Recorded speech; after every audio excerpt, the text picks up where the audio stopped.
Hi, cuties. It's true, I'm still alive. The mouse is real. Hi, Maddie. Hi, Whoopi. Hi, Rain. How are all of you adorable people doing today?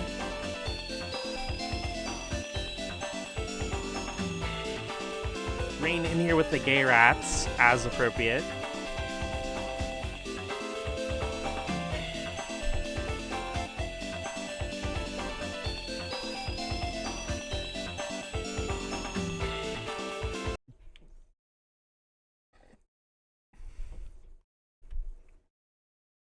Yeah, I have been sick since... Okay, I think the last day I streamed was a Monday. And the Saturday after that, I got sick. Is the game too loud?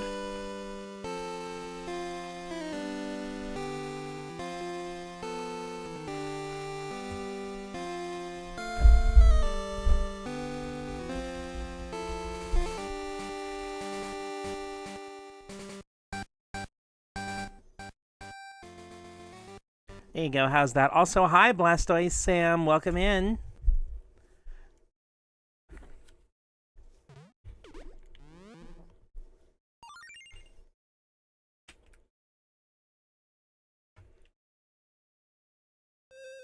Let's see here, Kitty Bonks, yeah, cat's gonna cat. She's already on my desk licking herself.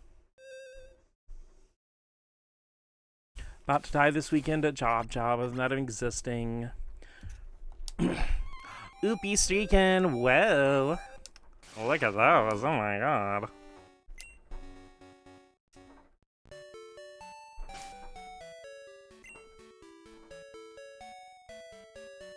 Ah, that's right, we were on the Dratini grind.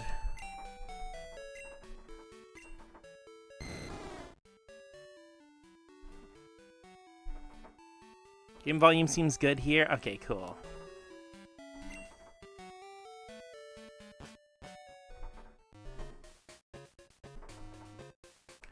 Alrighty, let's start. It has been, gosh, how long has it been since we've done our berry run?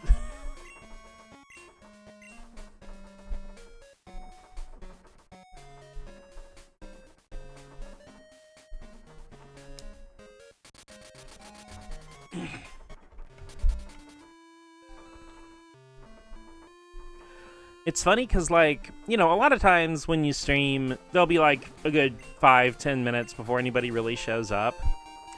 So that's kind of why I always start Crystal streams by running and checking all my berries and everything.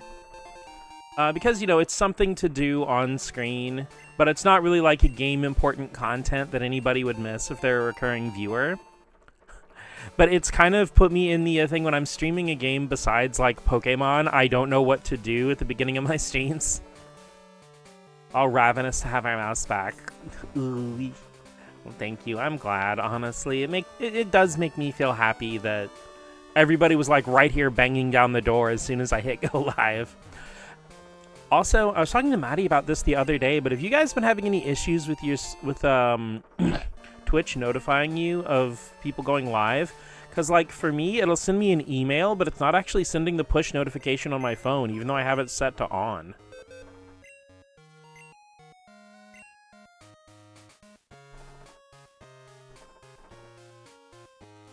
Which is, like, doubly weird, because it'll send, like,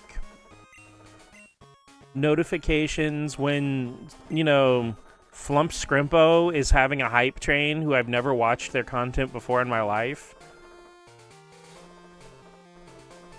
Never rely on Twitch stream notifications, honestly.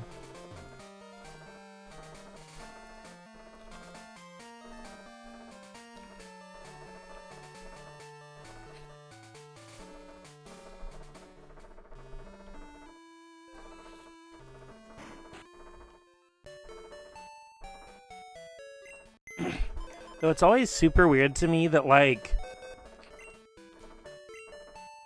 why are you sending me messages for hype trains for somebody who's got, like, 1,100 viewers?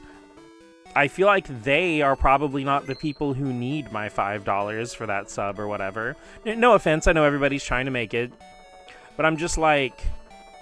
I guess I've never understood the Okay, this is going to be a weird way to refer to it, but I've never understood the kill streak kind of mentality of where, like, if somebody's already doing really well, you just keep giving them more and more and have it build on itself.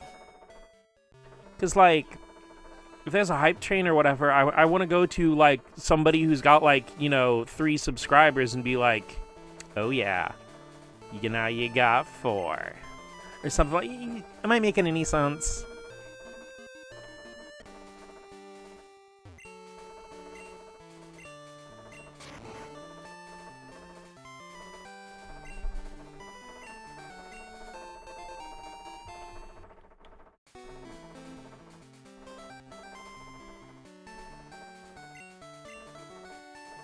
All the sense.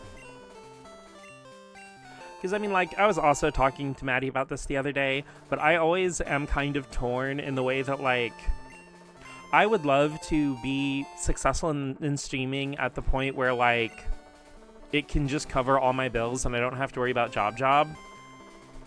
But, I'm always a little worried because, like, once you get to a certain point, all the scrubs and jerkosauruses and weirdos start coming out. And I don't mean weirdos in the affectionate term, like, me. I mean more like, the people who just go online to be mean and troll people and hateful. And it's even more weird to me how many otherwise seemingly normal people will go online specifically just to be mean and egg people on and say things they don't actually mean just to start fights and get people mad. And maybe I'm just, like, too authentic of a person, but I mean, like, I go online to be myself. I go everywhere to be myself. I guess for me, it's like the reverse. I don't really get that much of opportunity to be myself, like, in the physical human space at this point in my life. Hopefully in the near future, but, just because of job, and other things. I, too, would like to get big enough where I can make enough to live and cover medical bills, and no bigger. Well, that's the thing, is, like, I am a mouse, but I'm not trying to be Iron Mouse, like... Okay, if for whatever reason I got to the point where, like, my streams, like, let's say somehow I became, like, a millionaire off of streaming or something, after I got to the point where I could, buy a house and sustain it, I'd probably just turn off monetization and stuff and just be like, yeah, I made enough money, everything's free now, guys. Unless I was doing some kind of drive for a charity or something.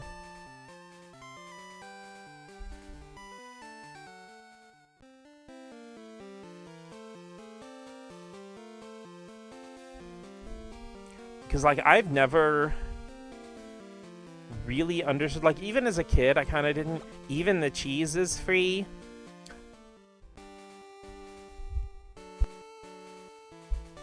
Whoopie, if I was worth millions of dollars, I would just fly to people's houses, and I would just give you guys cheese.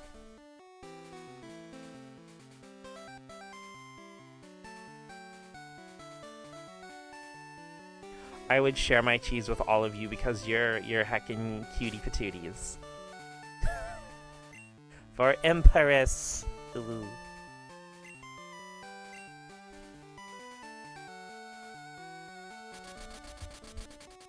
Because, one of those things I've always kind of thought about, like, if something's ruled by a king, it's a kingdom. If it's ruled by a queen, people call it a queendom.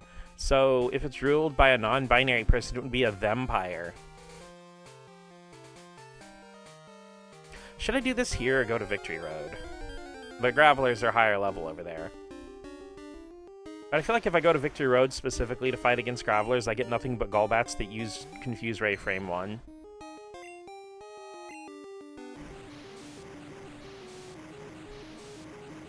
Oh shit, I'll be back in just a sec. I made my ice water, but I left it at the kitchen.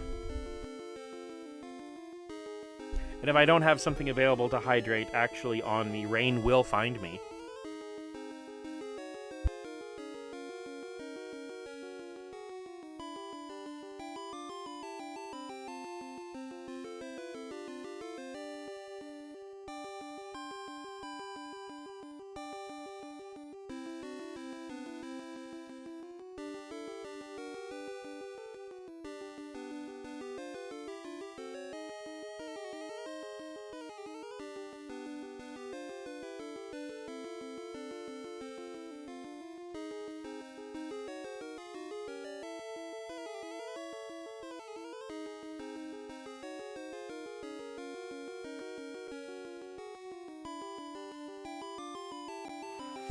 Okay, everybody grab your favorite sugar-free, caffeine-free beverage of choice. I got my ice water right here, and take a nice big sippy.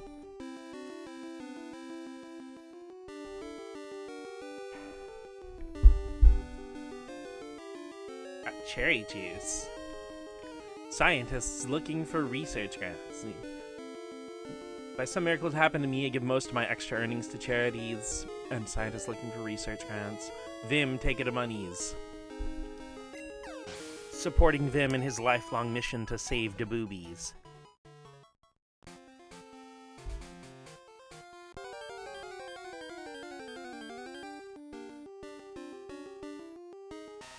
Go grab my wah-wah. Wah-wah. Okay. I don't know what it is, but for the last, several months, I have had this burning desire to play New Super Mario Bros. Wii on Steam.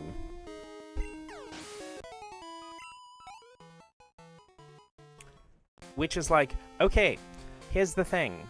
I don't want to, age dox myself too hard, but I'm not a Zoomer. I was already a grown adult when the Wii came out. So, but for some weird reason, you can technically be nostalgic for any point in your life.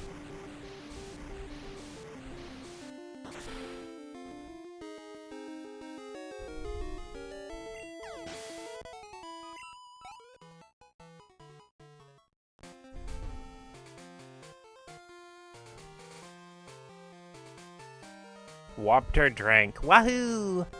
Very hydrated Whooper. Wait, you're Jin Alpha? I'm literally baby. I was born in 2019. I'm 2 years old. The age of 10, I was born without a face.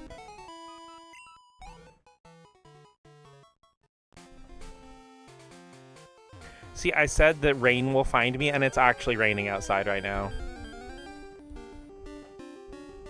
It's actually so pretty in my yard because it's raining, but there's still a little bit of the last bit of sunshine peeking through for the day.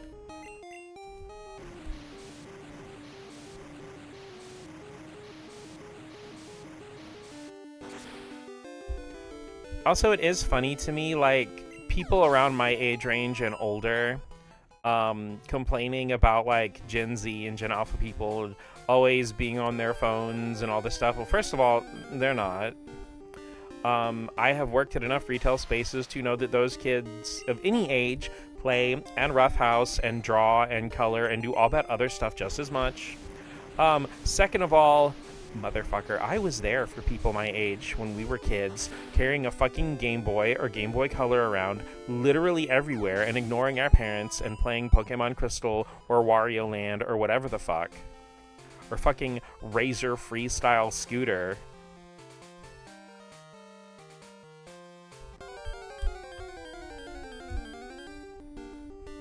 So, this is not a new innovation.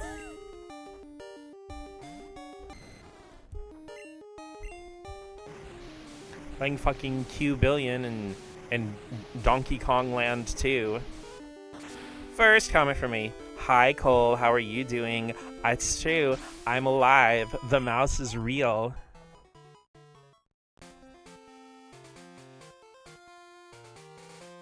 But how are you on this lovely Thursday afternoon?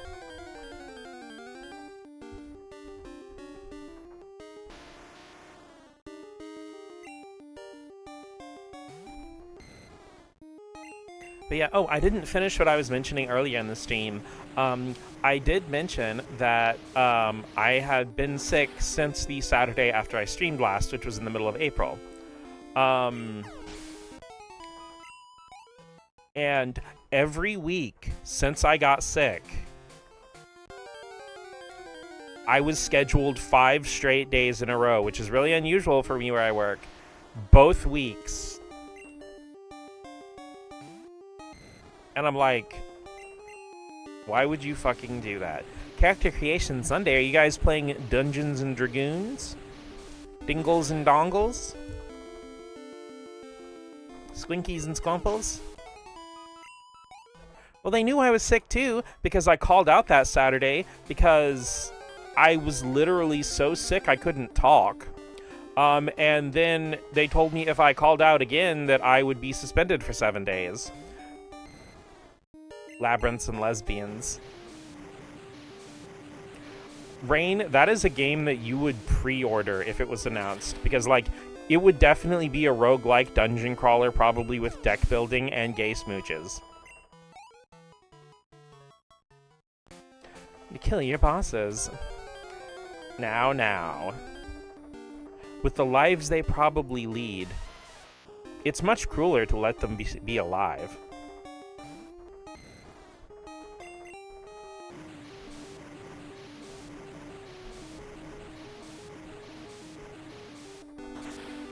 I wonder if there could have possibly been a reason you were calling out. Surely not. See, this is why I miss, like, the job I had before, you know, everything happened with Mom and all that. Because, like, it just had this little point system where, like, you know, you had a limited number of points that would refresh every 6 months or something. And when you used up, you could just take a day off at random if you needed to, and it would just use up 1 point. It's like a smart system, because you wouldn't get punished or penalized. And a lot of times you could actually set it up to where you would still get paid for that day. Best viewers, please, bot. I already have the best viewers.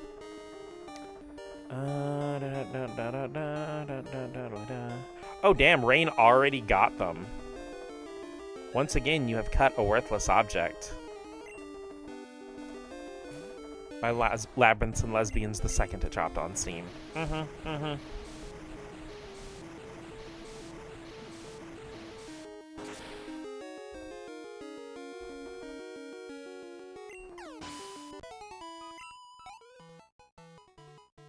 Would have multiple playable characters and they never get together. They just yearn for each other from a distance, completely unsure if the other one's actually gay. Quicker than that. It's like I'm in the middle of playing a video game while talking and reading chat or something.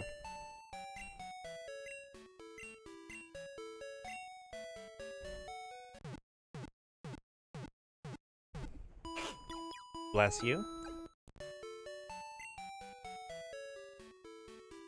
Dot, you have not sneezed for days. How are your kitties? Dot is herself. I was actually chatting with Maddie the other day. Dot has very, very much a lot of whatever the feline version of ADHD is. So I was talking to Maddie and was telling Maddie about the fact that, like, this one time, you know, Dot was licking the back of her hand, as, you know, cats do when they're cleaning themselves. And she stops in mid-lick with her tongue hanging out and just stares into space for a clean, like, 30-40 seconds. Just, like, her hand up, tongue out, just staring. You know, like, Dot, you okay? And then she just goes back to licking, but not with her eyes closed like a cat usually does. She's just licking the back of her hand. So anyway, I made myself a snack, was watching some YouTube videos, just went and laid down in my bed to stretch my legs and stuff and relax. And I came back, and she was still licking the same spot on the back of her hand with her eyes wide open, and she had licked it raw. Funny how stream requires multitasking, which is a neurodivergent's biggest weakness, but yet the majority of streamers are neurodivergent. It's true. Hi, Guru. How are you doing this lovely? I guess it'd be morning for you. It's what, like, about 9 a.m.-ish? I mean, she's fine. It didn't bleed or whatever, but when I got back up out of my room, I, like, pulled her hand away from her, and then she completely forgot what she was doing, and she's like, pet me. Rotating apple in brain maneuver. That mother was just rotating completely. So I do try to keep a closer eye on her to make sure she doesn't do that stuff as much.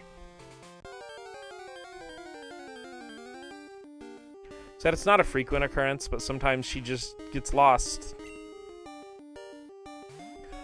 Doing great? That's good. I'm glad. Are you making your which Digimon can lactate tier list still?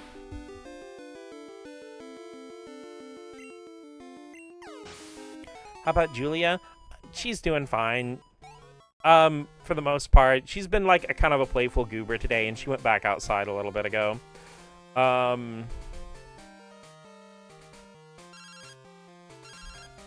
Though she did go into my storage room and decide she wanted to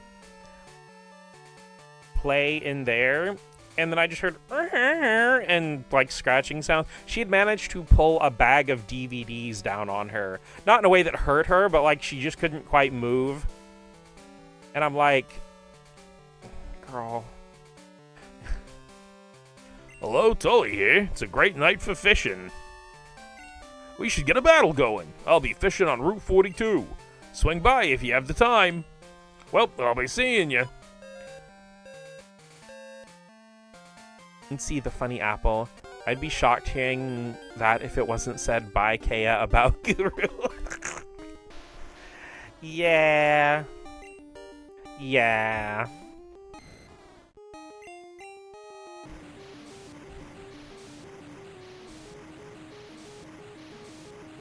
No, Dot actually just got done cleaning herself, in a very actual sane way, like a normal cat cleaning themselves, and now she is in loaf mode on my desk. Didn't hit me, that'd be a strange thing to hear.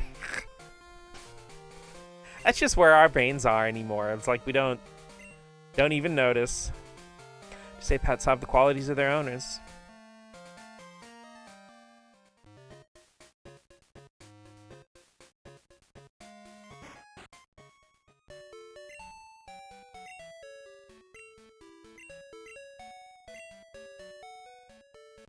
Recovering my memory like post-streams always feel like a hangover. I wonder if that has anything to do with the fact that you always stream from like 11 p.m. to like 2 in the morning.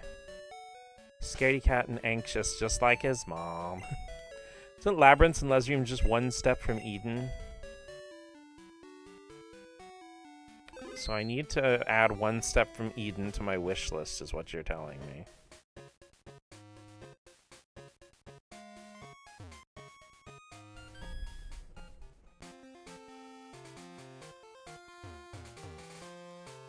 That doesn't sound right.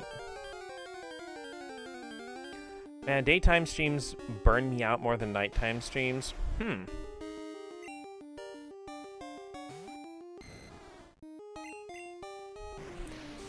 Actually, Guru, you can feel free not to answer this question if you don't want to. But do you have a regular job, or is your full-time thing just gay man car sex?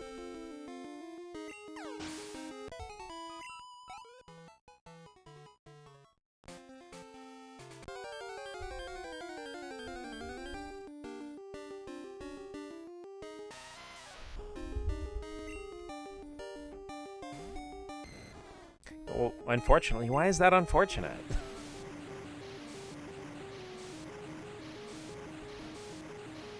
I have one who's a ball of anxiety and must have company to do anything, other who's skittish, playful, and distrusting of men. So, what, you just, like, split yourself into two cats? Inside you, there are two cats. One has no idea what's going on. The other one, hungry, give me attention.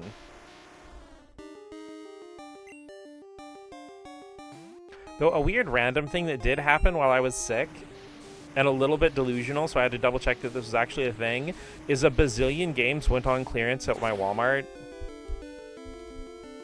I got like a PS5 copy of Metaphor ReFantazio for 20 bucks. I got like the Yu-Gi-Oh! Early Days collection on Switch. What? Hi, Seventh. How are you doing today? Hey, your name's actually coming up as green. I don't know if you did it on purpose, but if not, then that's a wonderful coincidence. I am green. Oh, I posted a clip of it on my Blue Sky, but you guys have got to check out the clip from Seventh's stream last night. Freaking... he beat the 7th Force boss, which is what he gets his name from, on Gunstar Superheroes, with 1 freaking HP. It was hype as hell. some reason, my pets have a type of man that they like. Very curious. Yeah, I got Metaphor ReFantasio for like 20. They had freaking Xbox One copies of Scarlet Nexus for $5. And even though I already have Scarlet Nexus on Xbox One, which I also got on clearance at that Walmart when they marked it down to 15, I almost bought the other 2 copies just like, that deal's a little too good.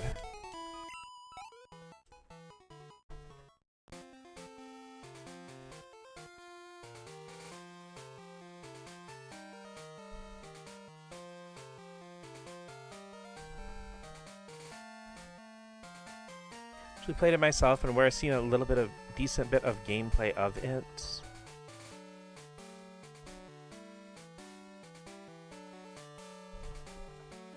But yeah, the Yu-Gi-Oh! Early Days collection is actually one I'm really excited to have, because that opens up a lot of streaming opportunities. It's also a really cool collection, because a bunch of Japanese Yu-Gi-Oh! Games from like the Game Boy Color and original Game Boy and stuff that were never localized into English have new localizations made just for this collection. And also it has like Sacred Cards and Eternal Duelist Soul, which are not Eternal Duelist Soul, well, it does have that, but I'm saying like that's not what I was thinking of. Stairway to the Destined Duel and Sacred Cards, which are 2 games I played the hell out of growing up. So I am very excited to have fresh versions of those to stream without having to use unofficial emulation. That and the UI for the collection, even though it's a little bit simple, it's wonderful because they actually used a lot of Kazuki Takahashi's art on the menu instead of using like the anime staff production art. That's actually one thing they've been doing with a lot of recent Yu-Gi-Oh! Stuff, is actually using Takahashi's art from the manga. The quickest way to tell if you have a hard time, besides like the coloring style, if it's Takahashi's art, the dual discs will be smaller and rounded off on the ends, where the big dual discs that are pointy on the end are from the anime production art. They actually redesigned the dual discs for the anime. They're much more portable in the original manga design. In general, as much as I love the Studio Gallop anime because it introduced me to Yu-Gi-Oh! In the first place, they fucked up a lot of the design stuff from Takahashi's original manga. One of the biggest things to me, which is the most egregious, is that in the original manga in Duelist Kingdom, they didn't stand in these giant freaking football stadium-sized things with the giant hologram projectors. They actually sat at tables that were in clear glass boxes that would project the holograms from 360 degrees around them onto the table board.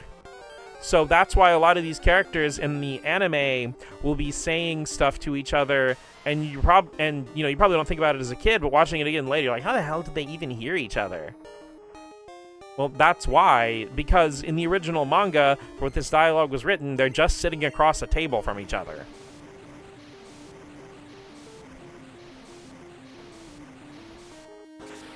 And I understand a lot of people do like it because of the nostalgia, but I am not a fan of the giant-ass duel arenas in the anime that much. Which, like, the dual discs is less egregious. I do like the manga designs for the dual discs better, just because, like, they look more like an actual, real, usable product. But the way that the anime ones, like, split from the side and, like, slam into each other and then snap into place is pretty cool.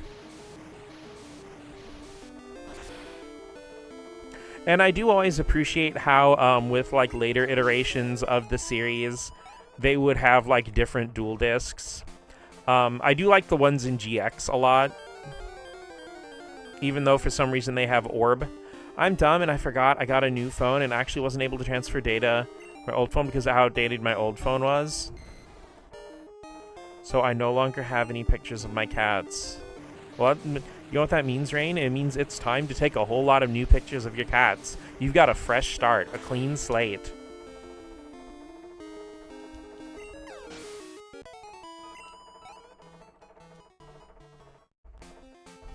So you wrangle those kitties and take 100,000,000 pictures of them. Also, how fucking old was your phone that it wouldn't let you transfer stuff? Like, that's kind of crazy. Happily await new kitty pictures when you get a chance. Yeah.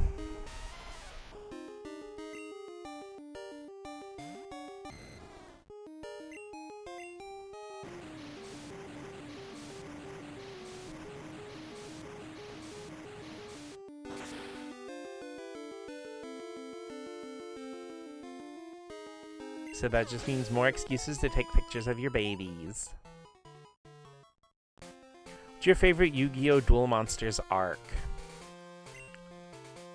I mean, I feel like I'm a basic little bitch for saying Battle City, but Battle City really is that good.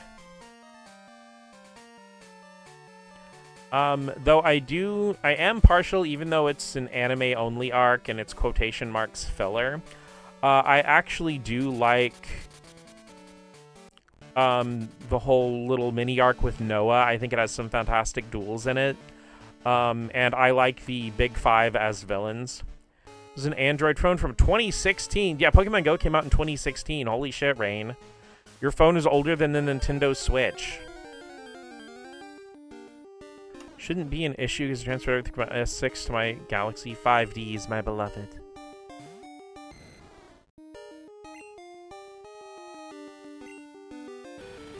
Ring kiss on the mouth.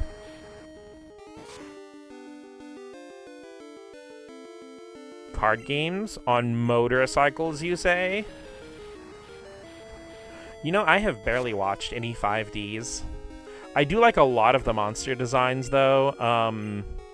I will say that, like, outside of the original Takahashi manga, Quillbolt Hamster is probably my favorite monster.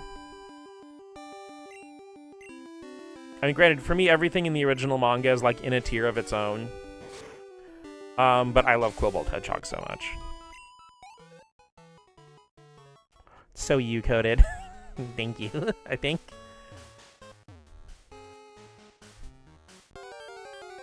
Like, I do wish I could have played the card game more, because I mostly played the card game, I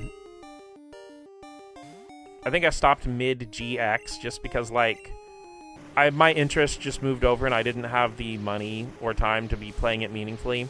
So I didn't really play much of the card game. I still kind of kept up with it, probably for the last, like, 5 or 6 years. Basically, I started keeping up with it again when SEMO started doing the progression series and stuff.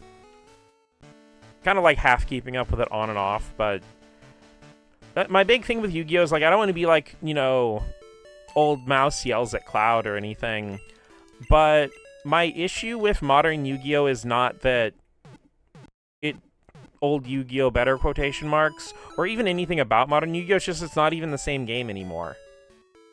Like, it's not the gameplay sequencing and style and design is not even recognizable as the same game. Which, like, I've also on and off kept up with Pokemon and Magic. And yeah, they've definitely had power creep and a lot of changes too. But they're both older than Yu-Gi-Oh! And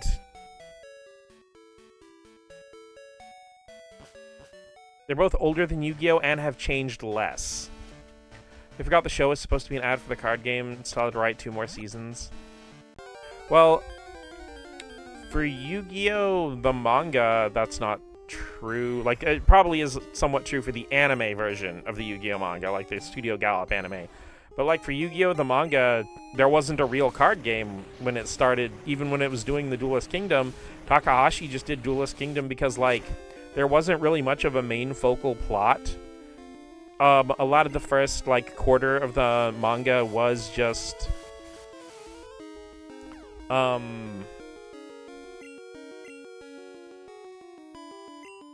sorry, my brain stopped for a second. I'm so sorry.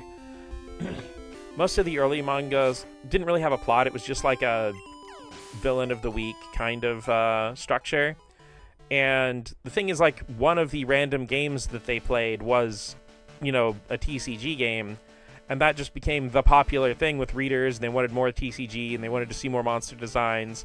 So Takahashi just, like, said, okay, let's do a TCG as a whole arc. And, you know, that just kind of became the rest of the manga, and it got so popular that it became a real game. The modern Yu-Gi-Oh! Anime looks like, you mean like Sevens and stuff? I think they look okay. They just look like any other modern kids' toy anime, which I wouldn't call it ugly. I think it's more neutral than anything. But it is also not very Yu-Gi-Oh-y. To the point where, like, I was watching a few clips from it, and I was enjoying it okay, about as much as I would enjoy, you know, the comfiness of a kid's toy or game anime. And then Dark Magician Girl shows up in a scene, and I'm like, what the fuck? Oh yeah, this is Yu-Gi-Oh, that's right.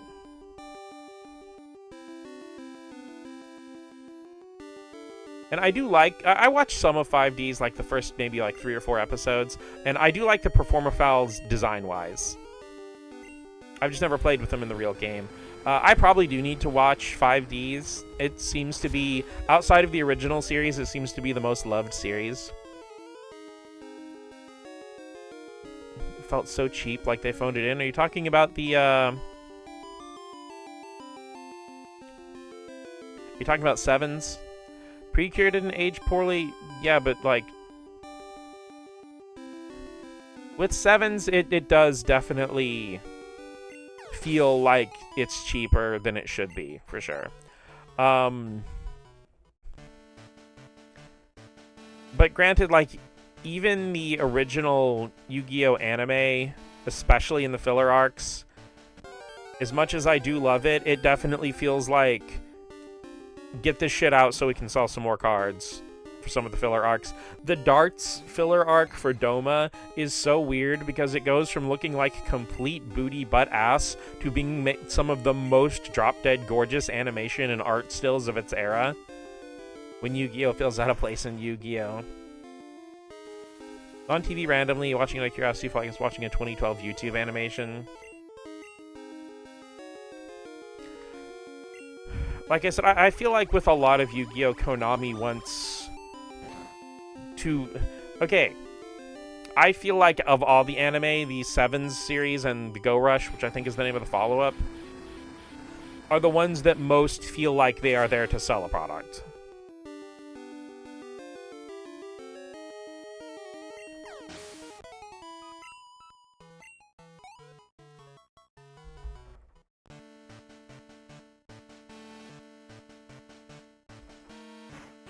But again, like, I've only watched a couple episodes of Seven, so, like, I can't say anything about the story or how that's designed. Like I said, I watched the first 2 episodes of Sevens, I think, and I've watched some random clips here and there when they show up.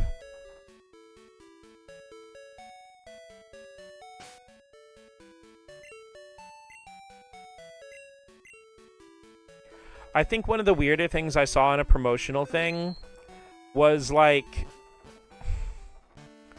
and I think this kind of goes back to the thing I mentioned with the Dark Magician Girl, is because, you know, a lot of Yu-Gi-Oh! Promotional stuff will have Yugi, and then it'll have whatever the newest Yu-Gi-Oh! Series is. So they had a promotional thing with, like, the dude from Go Rush, and, you know, Yugi, who was pretty close to being in Takahashi's style. I don't think it was one of his drawings, though. And it looked like it was from, like, a crossover, like a Marvel vs. Capcom thing. Like, these characters do not go together at all.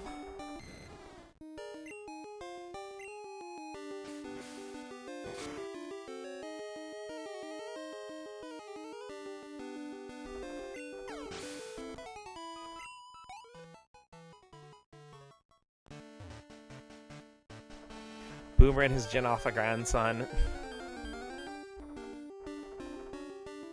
Speaking of, like, I absolutely loved the Yu-Gi-Oh! Movie Dark Side of Dimensions. Aside from just being drop-dead gorgeous, I feel like it's probably one of the best depictions of those characters in animation, both, like, looks-wise and just how their characters are represented. Granted, like, I'm pretty sure the movie was co-written by Takahashi, and he also did a few animation cuts. So then you need to watch Arc 5, because Declan playing Yu-Gi-Oh! Like DDD. King DDD! DSOD was so fucking gorgeous.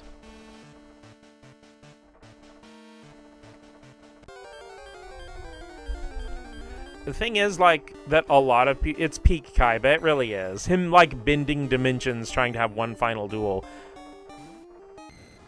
The thing with that I think a lot of people got confused by with like some minor details is that Dark Side of Dimensions is not a sequel to the Gallop Yu-Gi-Oh anime. It is a sequel to the manga, because you see things like Duke's actual father being in there. And just other like little minor things. Gavin, cool trainer. Mots, good evening. It's me, Gavin. How you doing? My victory bell might be greater than I imagined. I doubt I'll see a victory bell that's better than mine. Oh, I managed to barely defeat Noctowl the other day. I've never seen a Noctowl get that strong. You shouldn't let your guard down, even against a Pokemon you're used to seeing. Okay, I'll talk to you soon. Told me about this one. He doesn't participate in the Fujoshi, but he even felt the gayness from Kaiba. Oh yeah, like, for sure. Like, I feel like once you're bending dimensions to try to see somebody again after they've passed away, unless that person's your immediate family, you've probably left the realm of heterosexuality. Really appreciated Earthbound Monsters getting some support. Had fun Earthbound deck in Master Duel.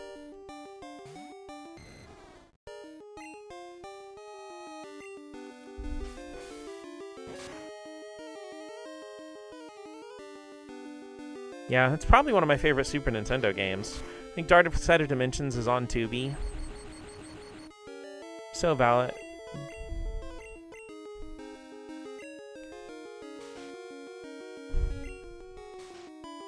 Double valid.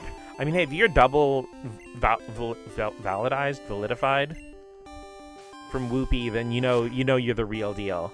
It's like getting a notary. Double validation.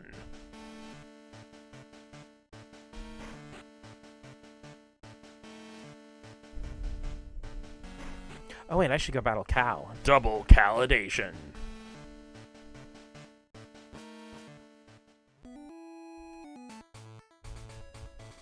You know, I never really thought about it, but like, okay, you guys remember the Blissey bases that people would put in Omega Ruby and Alpha Sapphire when that had the online available? Where like, you know, they would just have like a triple battle with 3 Blissies, and they would just all have that one move that fails every time. So you could just like power level your Pokemon off of those Blissey bases. Okay, with Pokemon Gold, Silver, and Crystal, with the infrared transfer, I've mentioned before that when you do the infrared mystery gift with somebody, you battle their team in the trainer house here. I get Cal every day because I've never mystery gifted because this is an emulator. But like, okay, like I know Seventh is doing his playthrough of Crystal and stuff, and he's mentioned doing some stuff for Stadium. If he Okay, well here's the thing. Like, freaking get a team of like 6 Blissies with useless moves and make them your team on both games when you mystery gift each other, and just use the trainer house to power level once a day. That way you could get teams ready for Stadium super fast. I like just thought of that. Which, like, that'd sure be a time commitment raising all those Blissies, but still. And you'd only need to do it once, because I'm pretty sure, like, the person you have in here will stay until you freaking, mystery gift again.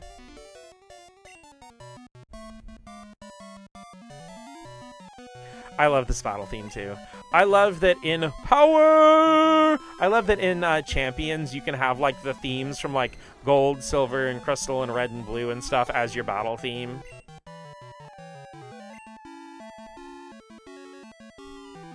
Unlocked the Peninsula of Power in freaking Pokemon Crystal.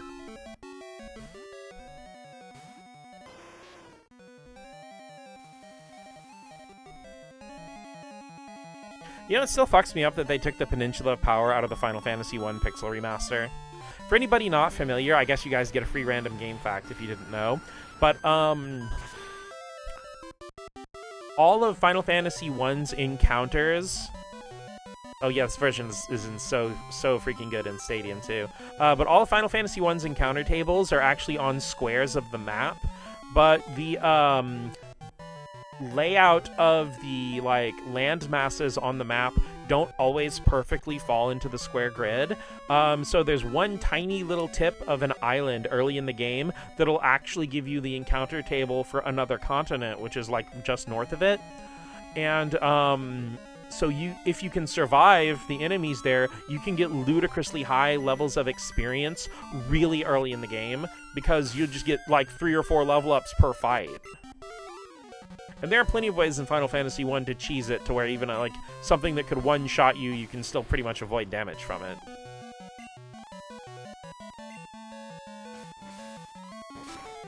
And Peninsula of Power has just kind of become a universal slang term among like RPG fans for anything that lets you fight enemies that are a little bit too powerful for you to get big EXP gains early on, or just in general a lot of times.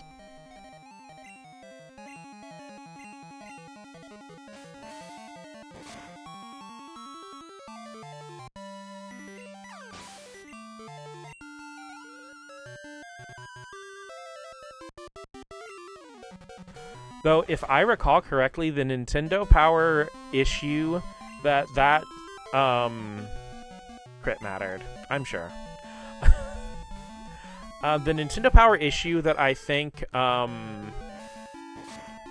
actually had that revealed. It actually called it the Peninsula of Power Leveling.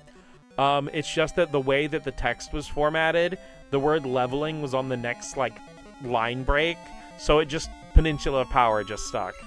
Which is much catchier, so I don't blame him. Final Fantasy II, you go left and suddenly your back is blown out. God, I wish. You got a lot of talents, kid, but hanging a Louie ain't one of them.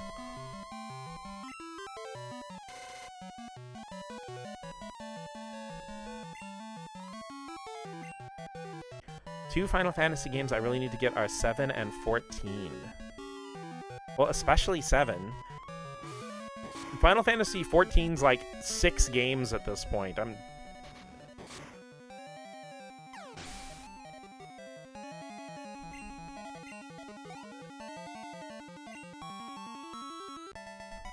I do think it's cool that 14's finally coming to Switch too, though. So it's like gonna be fully multi-platform now.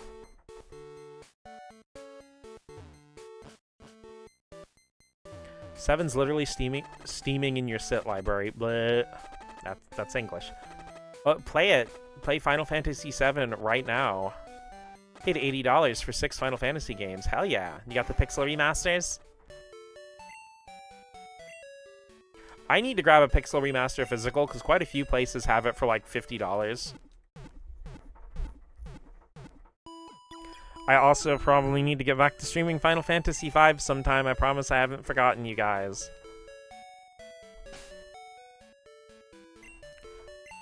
But eventually I'm probably going to stream all, if not most, if not all of the Final Fantasies. I could do that, but my brain wants me to play it on stream. I also want you to play it on stream.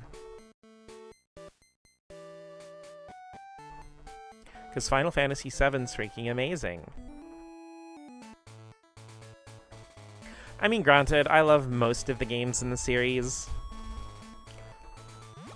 I'm a little bit hot and cold on the NES trilogy.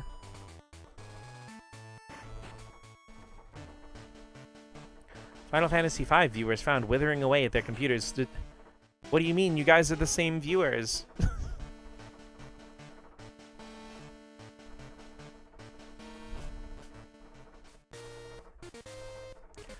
I mean, honestly, more than anything, Job's just been beating the crap out of me. I'm still withering away. You're hot and you're cold, you're yes and you're no. You know, I know that song isn't necessarily about being gay, but that really has a lot of lesbian energy also.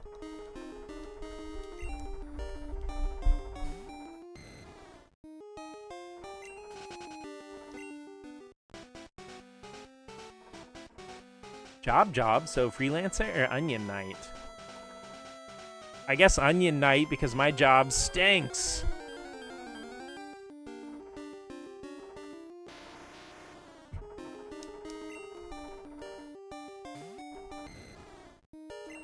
Yeah, these aren't that much of a higher level than the ones in Blackthorn. Not gay, never stops any sports anime fan. I mean, that's the thing, as a creator, you can't go in there and argue that your characters or whatever are not gay. Because that just makes them seem even gayer. I don't know, it's the... No one is gayer than a straight person. That's true. Because gay people don't sit around thinking about if stuff's gay or not all the time.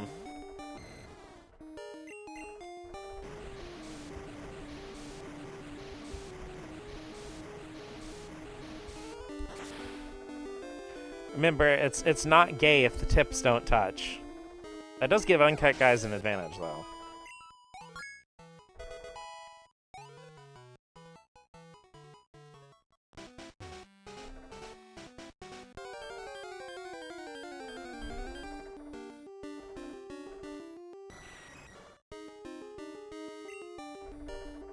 Oops, all Golbats.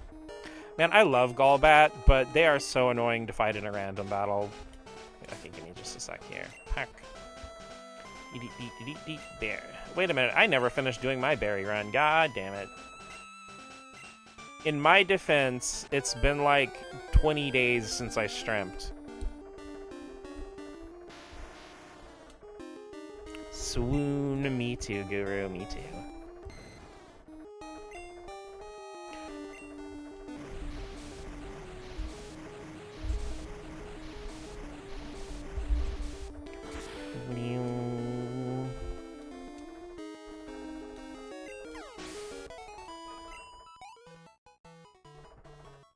You know, I'm kind of torn. Zantetsuken. See, I told you to stay away from Odin, Cole. You weren't careful enough.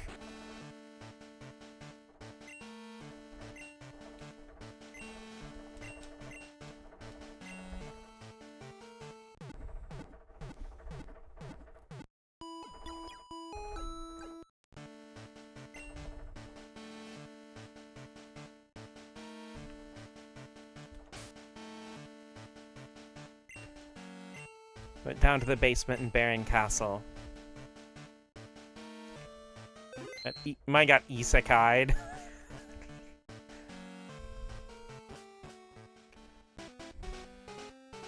I was reincarnated in another world as the Demon Empress's foreskin.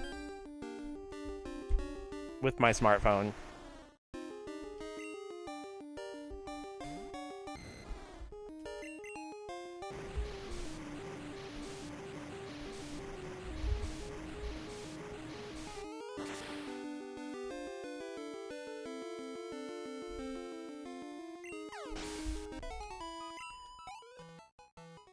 Time my penis got reincarnated as a girl cock. That's just called transitioning.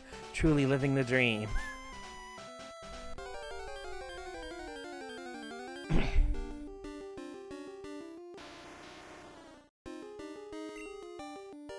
Going over the lactation conversation all over again.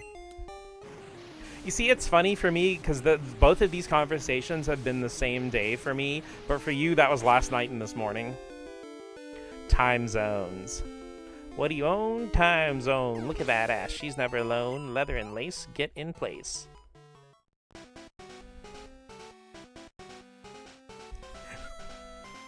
Ah, yes, the Harpy Lady conversation.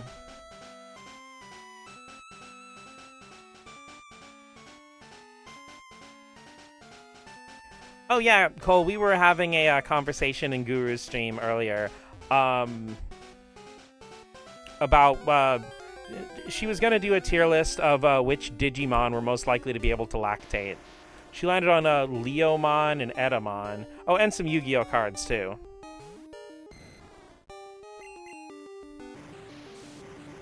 That also somehow got into the topic of Harpy ladies having horsecock.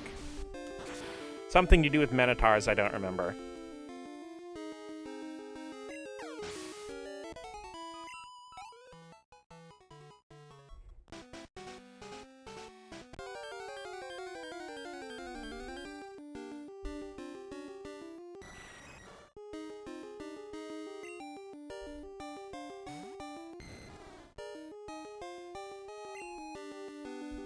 Palladium Oracle Mahad for sure, not being biased. Arbulade's Feather Duster. Vine Boom.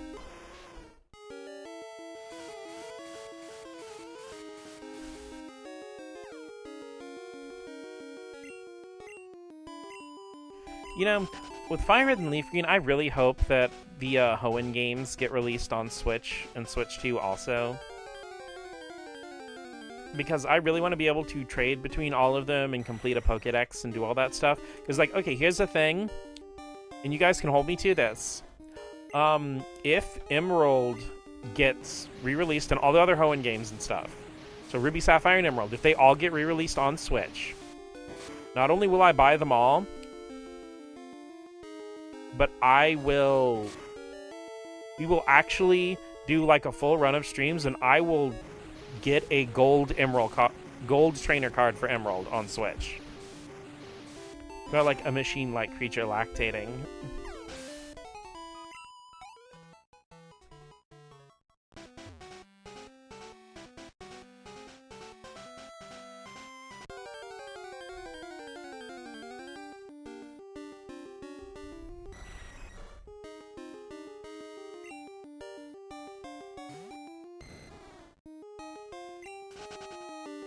I'm just gonna go back to Blackthorn, because I just keep running into Golbats.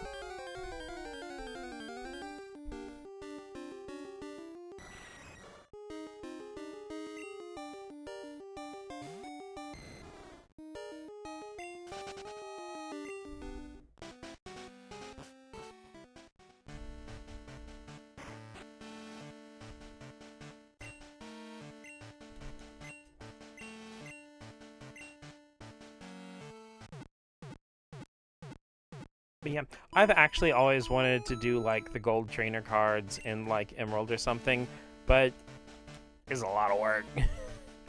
Because you have to like fill out the Pokédex, get master rank in I think every contest. And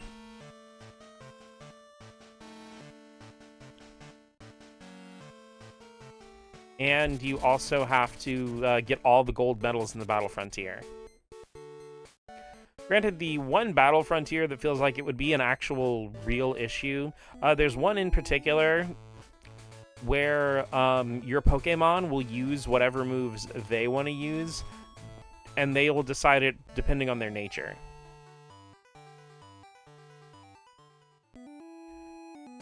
And I feel like in order to win that, you would have to like deeply study how all of that works.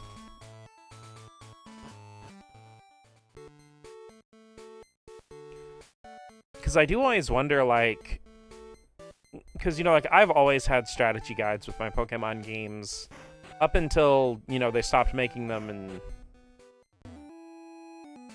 you know, in that case, just Cerebi. Granted, I feel like modern Pokemon games do a much better job of explaining mechanics. And I feel like, you know, people kind of get irritated at Pokemon for this, but, like, in general, RPGs prior to the PS2 didn't really explain themselves that much. Like, a few PS1 games at, like, the tail end and stuff, you know, like... And also PS1 adjacent games like Paper Mario 1, you know, had pretty good in-game tutorials and stuff, but... I feel like actually explaining mechanics is a more recent development in a lot of games. Which, like, in a way I kind of get.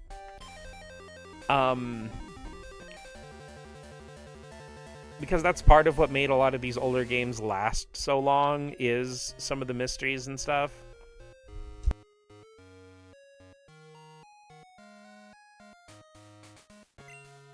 Battle Palace is just like a whole meta by itself.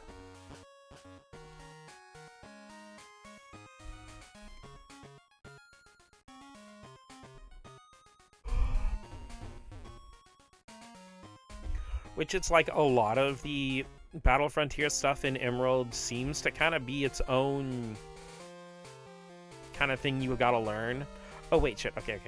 I know I wanted to do my berries, but let's go ahead and take our Chansey and go ahead and get her haircut for today.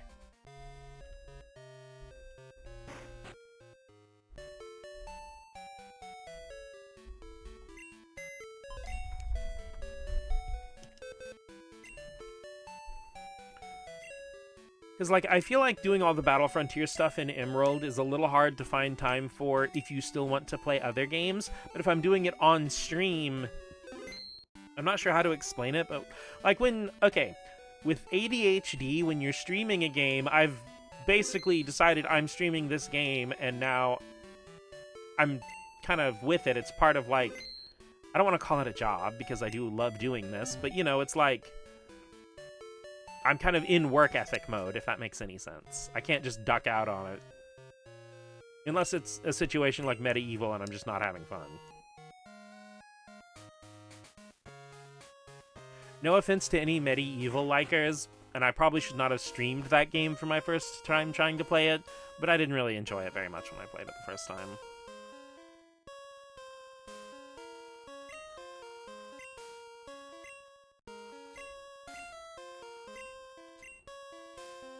Yes, I know you say make my Pokemon beautiful, but my wonderful Fritter is already beautiful.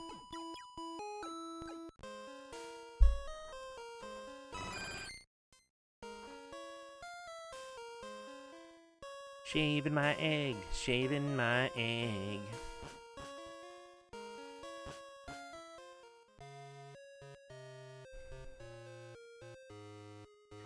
Okay, let's go to the lady who checks how much my Fritter loves me.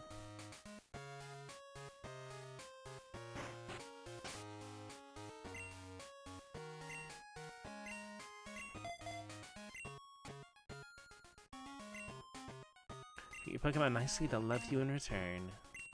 It's friendly towards you, it looks sort of happy. We take those. Okay.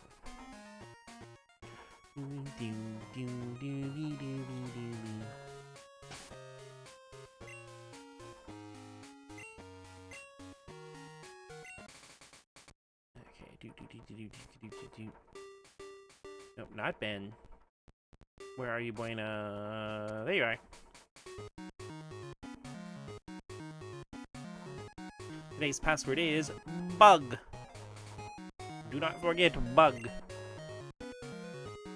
Let's cut a rug.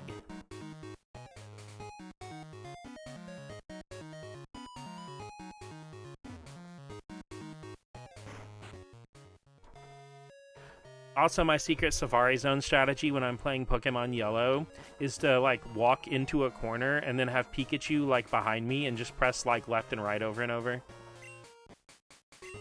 Yes. Remember today's password? Come on, Mots. Join the show. Everyone ready?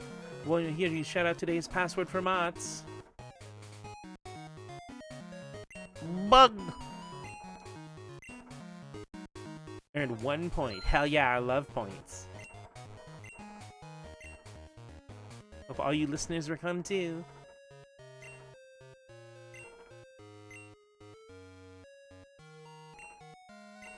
See, that's how we're gonna make enough of a fortune to get the all the vitamin supplements we need to get a Hitmontop. Is we're gonna have to basically trade our points for nuggets. Crunchy, delicious nuggets. Nom, nom, nom, nom, nom.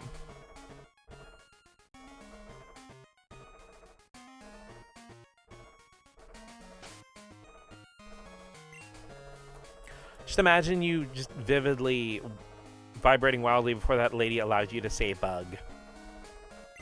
I mean, that's kind of a little bit of an ADHD experience because, like, you really want to get that out there before your brain just completely discards it. Your eyes just bugged out. You're like, bug! Who's that Pokemon? It's Bug! Sorry, that made me think of that one meme cut from the Pokemon Black and White anime. You know, the whole, like...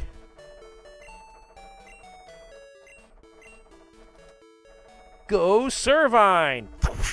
Servine! That Pokemon! Did his Snivy evolve into a Servine? Who's that Pokemon?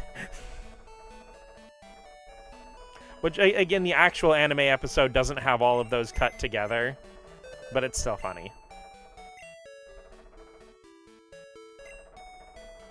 Sorry, I have a very broken sense of humor, so, like, repeat word continuously is far funnier to me than it probably should be. It's Arbok! No, the Arbok's the one that evolves into Seviper.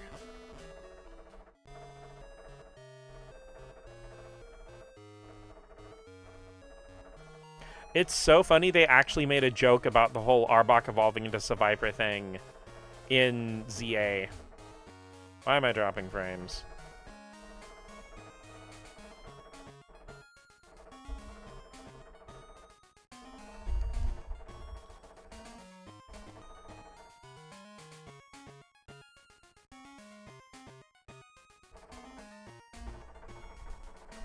Oh hey, I can do my TCG pocket pulls. Alright, let's put it in our pocket and save it like rocket fuel.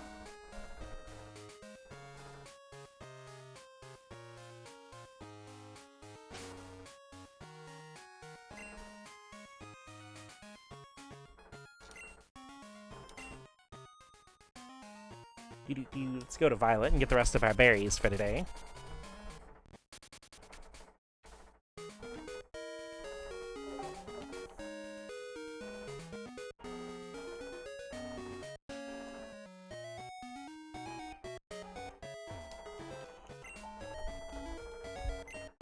It's a bear fruiting tree. Okay, we got a pack of Pulsing Aura. Let's see what we get. If done right, repeating the same word over and over is really funny. Ooh, we got it. They added a new thing where if you have a pocket pack from behind, you can actually use 2 fingers and like pull it open from the middle. Let's see what we got. We're hitting it from behind tonight. Magneton. Ooh, I love the art on this Magneton too. Swadloon. Carkol. Roly-Coly, fucked up in the crib, chain and Roly-Coly. And Throw. No new ones today, though granted I do already have most of the set. Because I saved up enough hourglasses to do like 2 tin pulls. How are the Mawwows? I love them, they're wonderful. I have them as like my featured like cards on the little display boards. Thank you so much, Cole. I really do appreciate that a whole lot. I hope you like the ones I traded to you too. I hope they were new for you.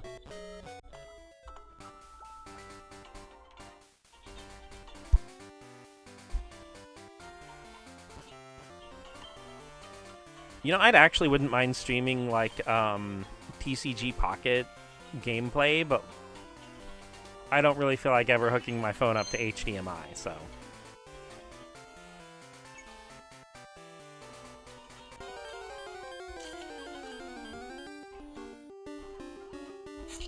I mean, I do actually have a Type-C to HDMI adapter that I could... and I know I can use my phone on the TV, because I've actually done it before...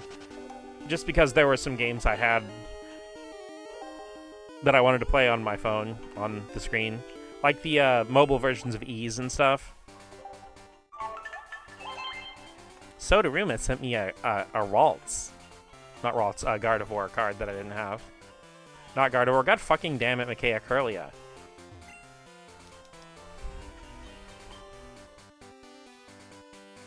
I don't know how to hook up Android to my Mac. Like, I thought about streaming before the boycott.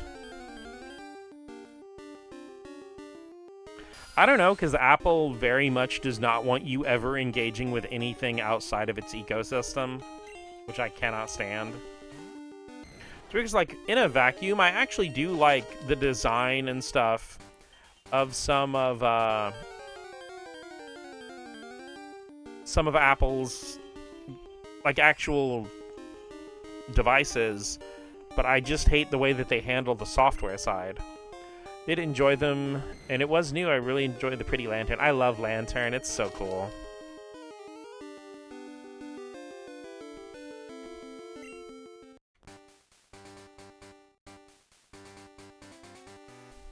Lantern is one of my stealth favorites that I don't talk about a lot, but it is so fun to use.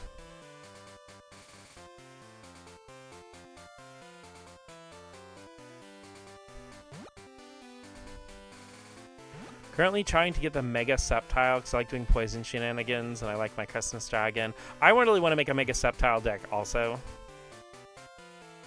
I saw Spraggle's Pocket had a little short about one that had like... it was mostly all grass, but it also used Pheromosa, and even though it didn't use any dark energy, it had Nihilego. So you could, like, do even more poison damage. Too clumsy to trust myself to be able to handle an iPhone, which is why I get a Galaxy. That's fair. I'm not even that clumsy, and I still feel nervous if somebody hands me their iPhone. For context, one of the jobs I used to work at, I did, like, activate people's phones and help them with troubleshooting and stuff like that.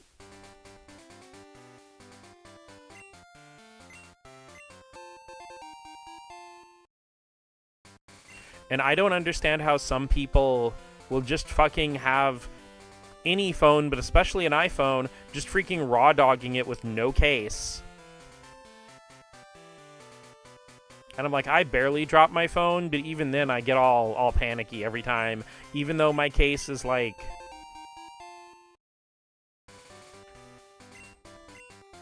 a really... Well, it was a really expensive OtterBox. It was like one of the $70 ones, but I got it on clearance for $11.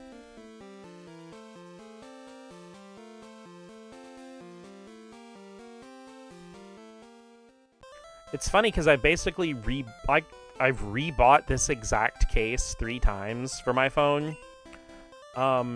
Just from regular wear and tear, because I've had like the same phone for 4 or 5 years. And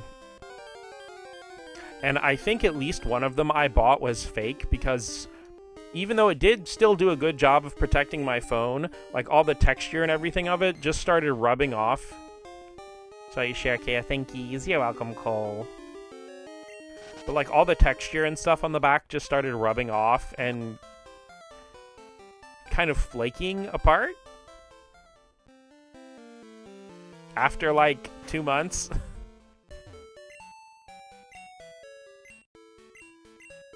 Of course, one thing that inevitably always happens with these phone cases with me is that the charging port at the bottom... Well, nothing wrong with the charging port on my phone, but, you know, the little snap-on and the cover that you can pop in and out that covers the charging port just ends up falling off. I haven't opened TCG Pocket in a couple weeks. We'll get to it, Rain, because I shared like 20 cards with you. Champions has been taking up most of my headspace recently. I just haven't been able to get super into it. I just don't think I'm in the mood for competitive Pokemon. Being sick definitely hasn't helped. I mean, I still like check in and do a random free Pokemon or whatever every day.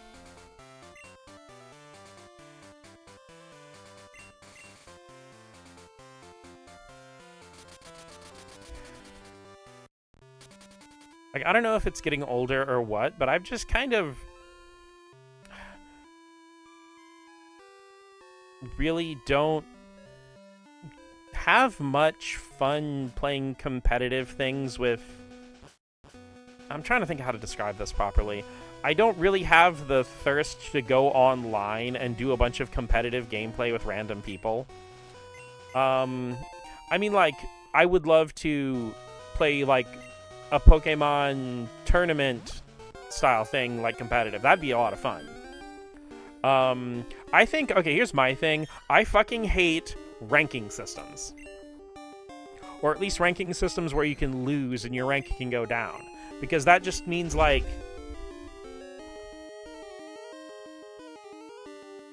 Sorry, I had to take a sip of water. That just sucks so much fun out of it for me, because, like, part of the fun of any competitive scene for me is experimentation and innovation. And if you have to worry about trying to keep up a rank and getting bonuses based on your rank and all that shit, then, like, that sucks the fun out of it, because, like, all that does is create an environment where people try to play the exact same thing that they know works to try to win as fast as possible. Competitive gaming attracts the worst kind of people, too. That, too.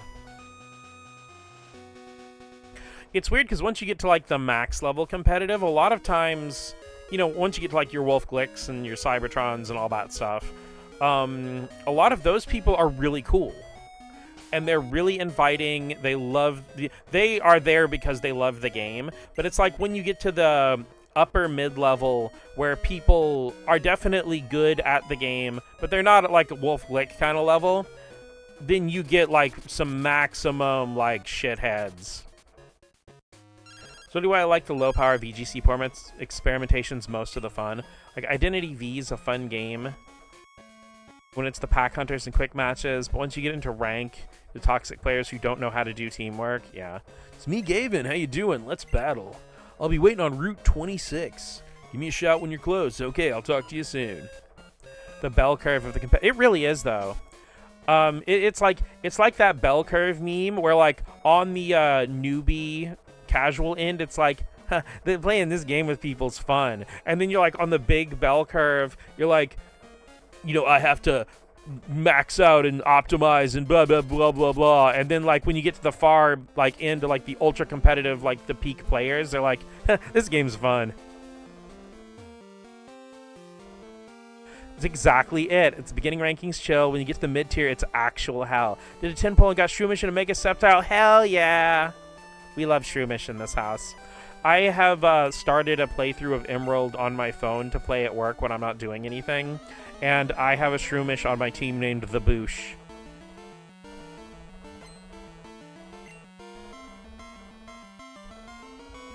Got a full art Bonsly. Hell yeah!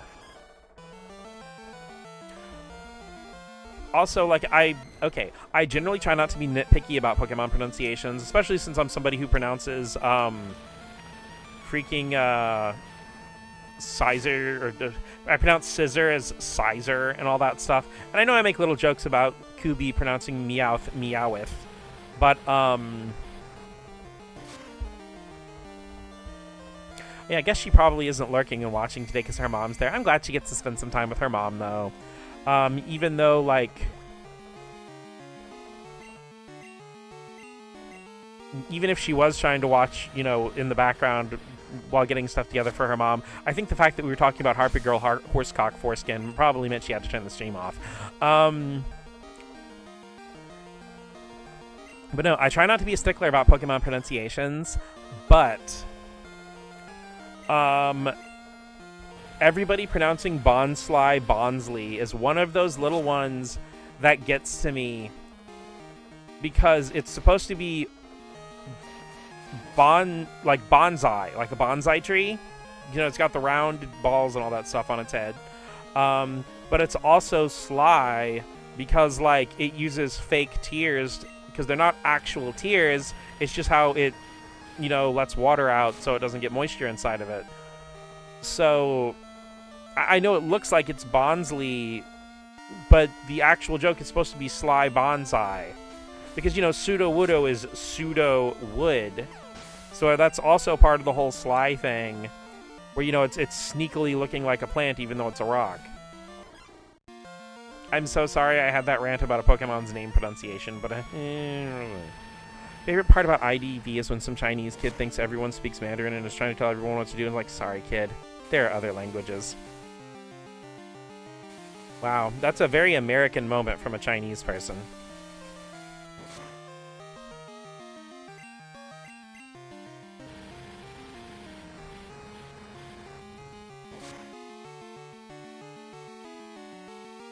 I learned something new today.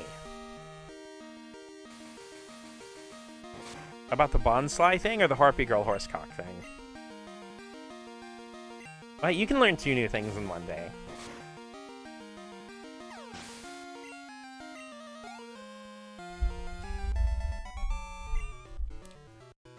What? That's not right.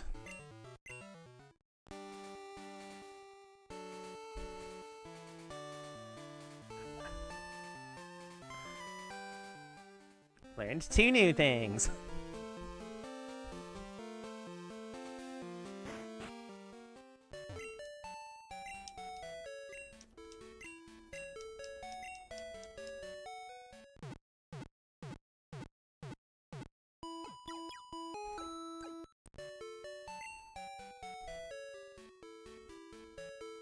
Okay, now I need to remember to go battle Gavin. I'm glad I actually remembered to go battle Tully.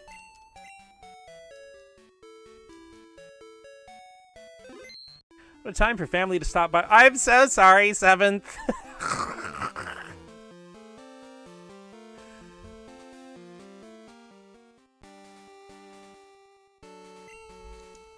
I'm sorry, I literally did to you the, anime when you're watching it by yourself and it's a cool kick-ass action scene, and then anime when your family comes in and it's just like the girl moaning with her boobs out.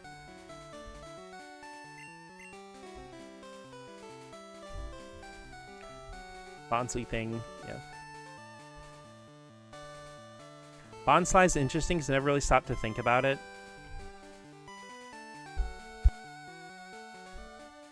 I mean, I feel like all of the baby Pokemon that were introduced after Gen 2 just kind of got swept under the rug. Like, you don't really think about them a whole lot. Because I think Bonsly's only gotten, like, 2 cards. I mean, like, I feel like Badoo is the only baby Pokemon from beyond Gen 2 that people really think about. Partially because it's actually available really early in Diamond and Pearl and Platinum, and for Roselia, as much as I have been critical of the Diamond and Pearl evolutions to older Pokemon, the addition of Badoo and Roserade to Roselia was perfect, and they always should have been there. Igglybuff. Igglybuff is a Gen 2 one, though. We love Igglybuff.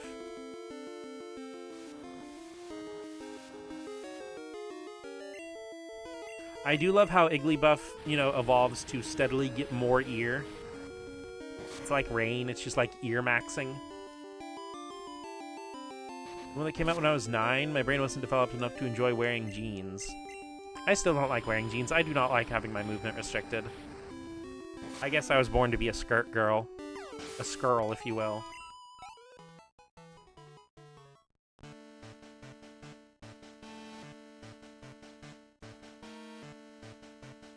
But, like, once again, there's that for Badoo, and also the fact that there have been, like, 3 Badoo cards in the trading card game, like the real trading card game, and I think they've all been broken. I know the current one just, like, locks down half the meta. One thing Roserade makes me sad that it gets Technician and basically nothing to use it with.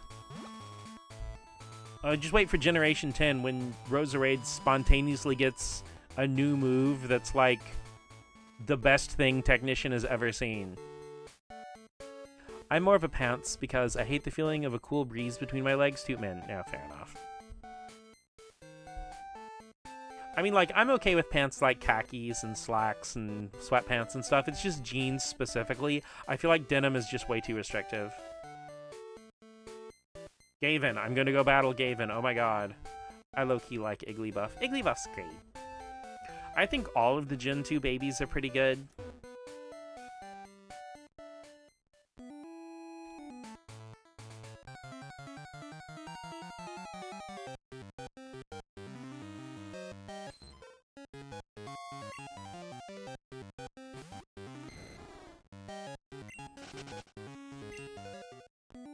Ooh, wait, I know what I should do through here. Cleffa's fave. Cleffa is super adorable. I love Cleffa. It's interesting because, like, in-game, some Pokemon like Togepi and, like, in the game's code, some Pokemon like Togepi and Riolu are, considered to be baby Pokemon, even though they were introduced in the same generation as their evolutions. Baggy denim pants, somewhat breathable. Having my skinny jeans never return. Can't leave baggy jeans. Also stretchy jeans. Gavin. I'm gonna go battle Gavin.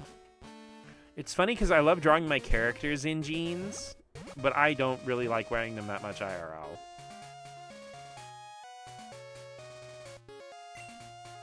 Hi, I've been waiting for you. This time, I'm gonna win.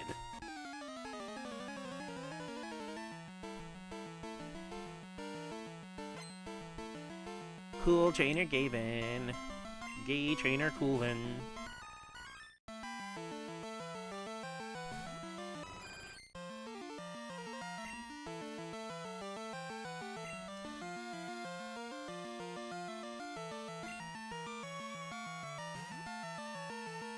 I believe in you, Sour Patch. Oh fuck, oh shit. I still believe in you, but...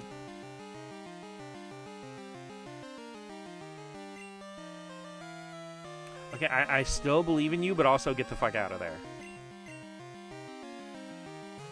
I'd be fine with a longer skirt and some leggings like once in a blue moon.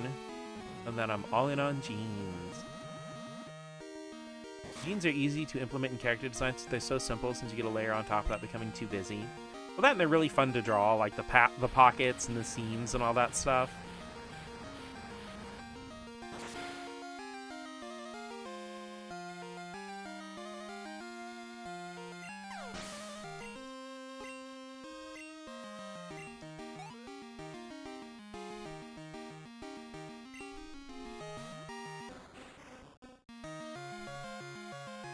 Big Claw.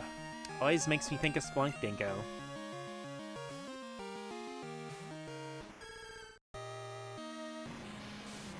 Oh yeah, Rain, I actually posted that clip in Maddie's server of the Splunk Dinko guillotine. Love drawing jean pockets and seams, right? It's so fun.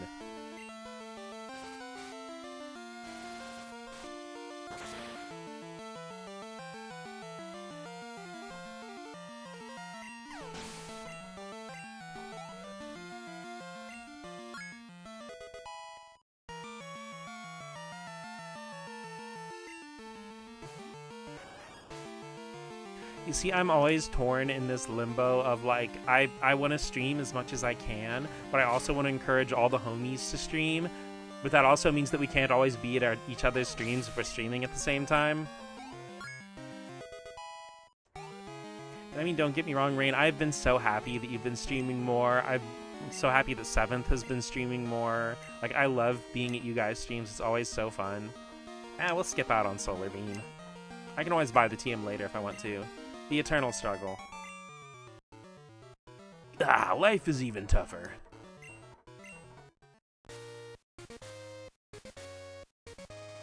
Okay, I think that was all the match call battles I had. Can't we dual stream? Well, I mean, yeah, I have the Yu-Gi-Oh! Early Days collection now.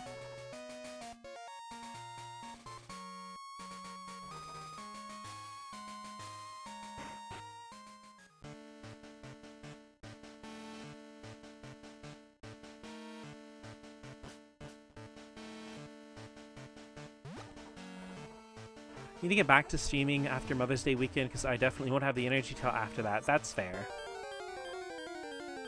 I should have Sunday off, thankfully, and I'm probably going to take it to myself because Mother's Day is a hard day for me. Not trying to be too sad mode or anything.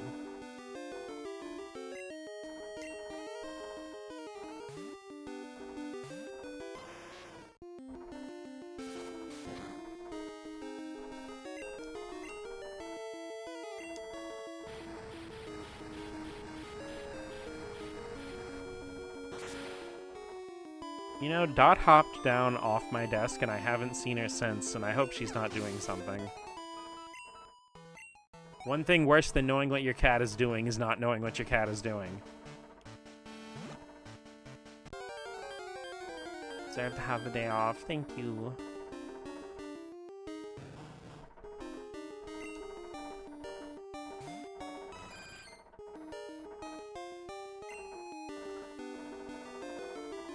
ADHD is really getting me because I need to take Fritter out of the lead position. Rain after this weekend's just going to be just Steam. Maybe then she can enjoy some good old games. Might stream tomorrow, that's about it. Sister's in town for the weekend, most of the time stored already. That's cool though, like, again, real life stuff is always more important. I just enjoy your streams in general. They're fun.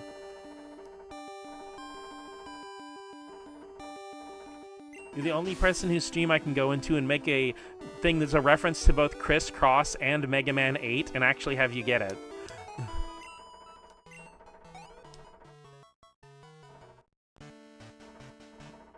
Also, I realized I just read sorted as stored, but hey, that's what you do when you're dyslexic.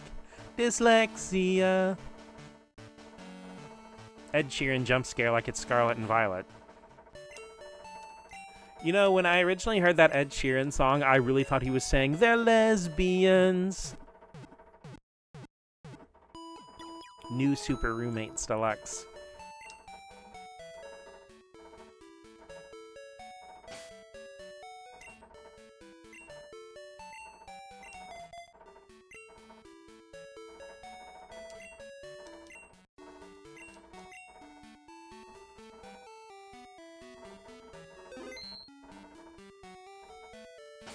Alright guys, I'll be back in just a sec. I'm gonna run to the bathroom real quick.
Hey kitties, I'm back. I also went ahead and refilled my water tumbler because I am a thirsty little mouse.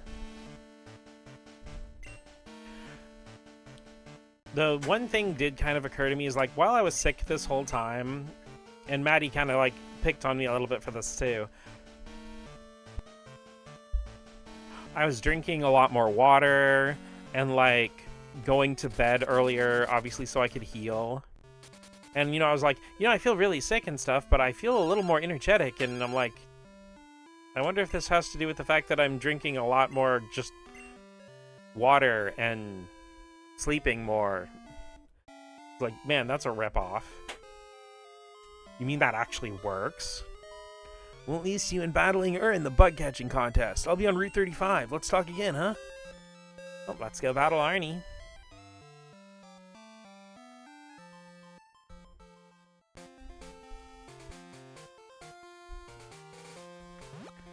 Well, not picking on you. Kind of like more I was picking on myself.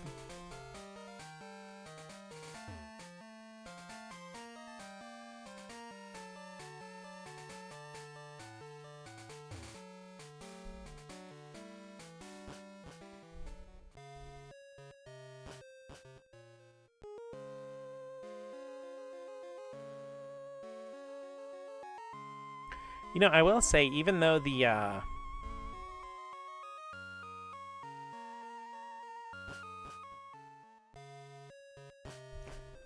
even though the Safari Zone isn't in Gold, Silver, and Crystal, I like the bug catching contest a lot more. I feel like it's a much more well thought out, like, and well designed, like, mini game overall. It's crazy though, taking care of yourself and taking care of your body makes you feel better. I know, right? It's crazy. Why would that even be a thing? Should do that more. I am trying to, actually.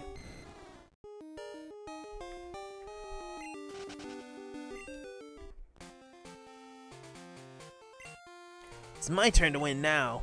I've turned over a new leaf. Yeah, well, I'm looking towards some new horizons. It's a wild world out there. So let's go to the city. I ran out.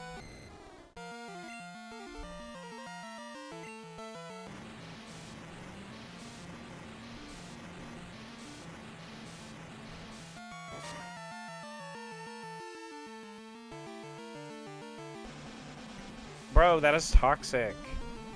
Whether you're asleep, confused, or paralyzed, this toxic is slipping under. It actually always got me, like, in the trading card game, like, asleep, confused, and paralyzed are the three statuses that can't overlap each other, and poison can be added on top of those.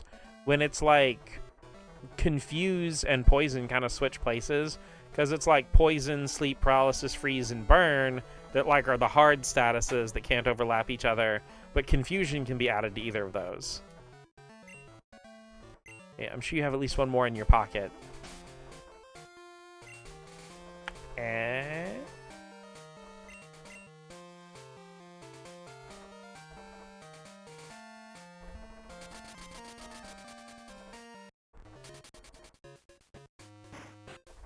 well, back to Blackthorn, because I'm pretty sure the Gravelers around here are just my best bet. I feel like anytime I train anything that has any water or grass moves, I just end up in Blackthorn for most of its levels.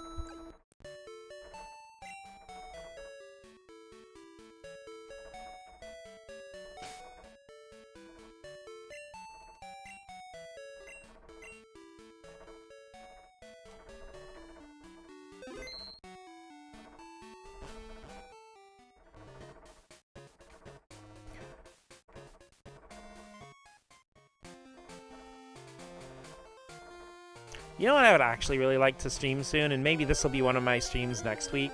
I'd really like to stream some Kirby. I know I streamed the first one as part of the Game Boy episode. Which, that was really fun, you know, being able to finish a couple games in one single sitting.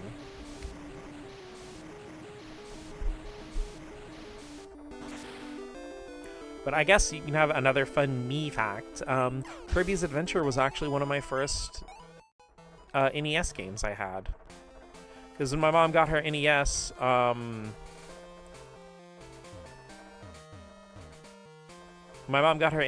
I got Kirby's Adventure, Felix the Cat, and the Super Mario Bros. Duck Hunt combo cartridge. Superstar crowd control? I don't know if I'm going to do any crowd control stuff. Maybe one day, but it's not something I want to jump into. Which Kirby? I will do Squeak Squad eventually, but I actually wanted to do Adventure, the NES game. It's been a long time since I've actually done a full front-to-back playthrough of Kirby's Adventure. And I've been really, like, I was thinking about it at work a couple days ago, how much I just love to play Kirby's Adventure again.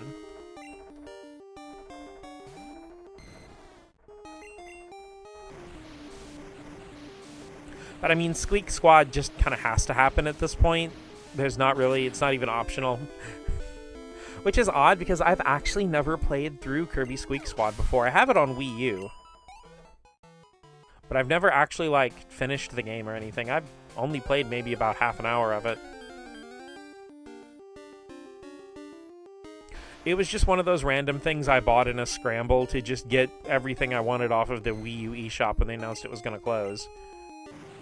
Because basically the only extra thing I bought out of my paychecks when they announced the Wii U eShop closure was eShop cards.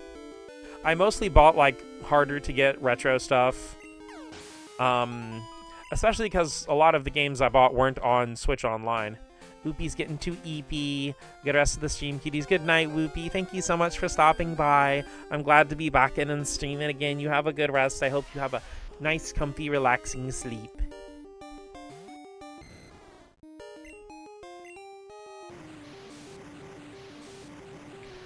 But yeah, my biggest issue with DS games on Wii U is you can't play them with a Pro Controller. You have to use the Wii U gamepad, and like, I know the Wii U gamepad's got the touchscreen, that's why it's like that. But you could just let me have the Wii U gamepad.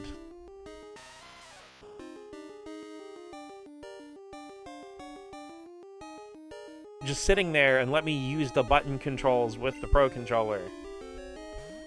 Like, I'm pretty sure Wind Waker HD will let you do that. Because with Wind Waker HD, you can use, like, the menu with the touchscreen on the gamepad. But you can still play the game with the Pro Controller IIRC. I'm glad they bothered at all in general. Yeah, I am too. I hope somehow, some way they find a way to get DS games on Switch or Switch 2. Though from what I've seen from some unofficial stuff, I do actually really like, they use, like, if you guys have ever heard of the Flip Grip, which basically is a Joy-Con grip that lets you mount your Switch into it and play in Tate mode, but handheld. But they basically had a setup with the Flip Grip and a DS emulator on a hacked Switch to basically put the both DS screens together in a Tate mode formation. It looked gorgeous, and it seemed like a good way to play it. I don't know how that would work on TV mode, but I'm always kind of torn because Nintendo has some of the best engineers in the entire industry, and I know they could come up with a way to make it work, but they also have some of the most stubborn directors and designers in the entire industry. Points at Virtual Boy on Switch, which should have been a slam dunk to make these games more available, but instead they stubbornly force you to play it with some kind of 3D glasses. Yeah, if they got Virtual Boy working with all of that entails, they can figure out DS for sure. I'm a little sad there's no Virtual Boy controller, because that controller is actually super comfortable and really innovative. Because keep in mind, the Virtual Boy had the double D-pad layout before the DualShock existed. And some games like Red Alarm can actually use the double D-pads to like actually do like dual analog things. You're talking about Japan, you expect them to be less stubborn? Fair.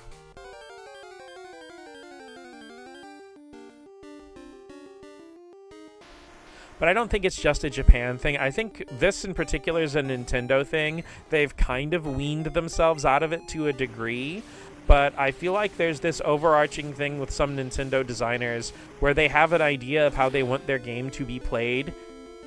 And it's not that they reject people playing it a different way. The idea of people playing it in any way except what they envision doesn't even cross their mind.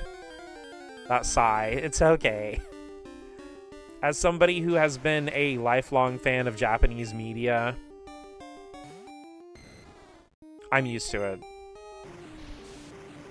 Eventually learn that, yeah, it's just like, Nintendo is a good example of Japan. It's the oldest company. That's true. I forget that it's been around since the 1800s.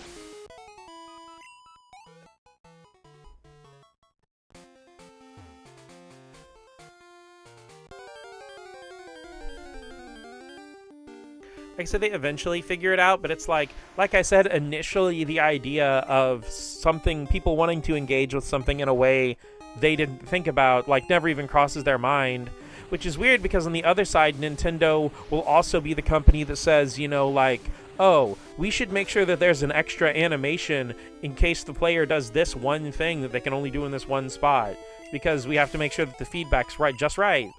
So it's like, it's this weird dichotomy of being extremely thoughtful about how people engage with things, but also never thinking the possibility that they would engage with things in this other way would even be a thing. Their base is in Kyoto, so, I mean, Kyoto is much more traditional in general from what I know. So that, yeah. I always forget that Nintendo's main base of operations is in Kyoto.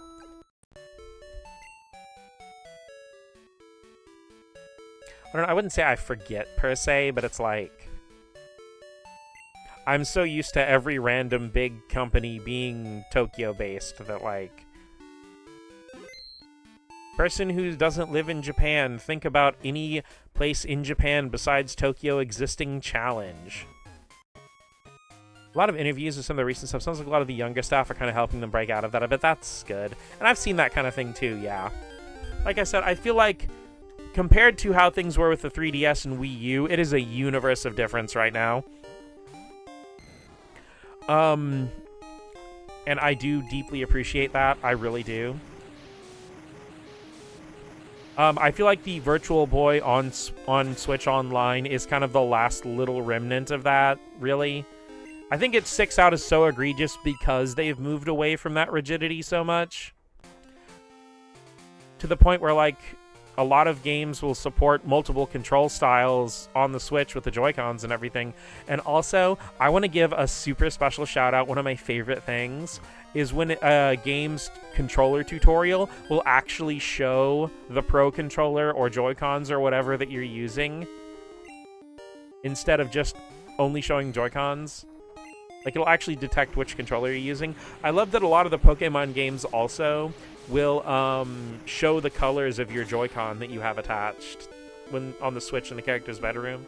It's a mixture. Like, Osaka has a lot of game companies based. Tokyo's recently coming out with a lot of stuff.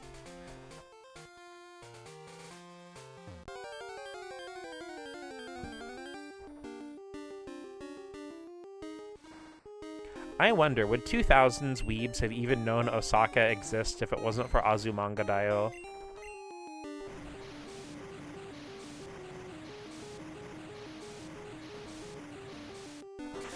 Osaka has Capcom and SNK, Square's Kingdom Hearts teams out of Osaka as well.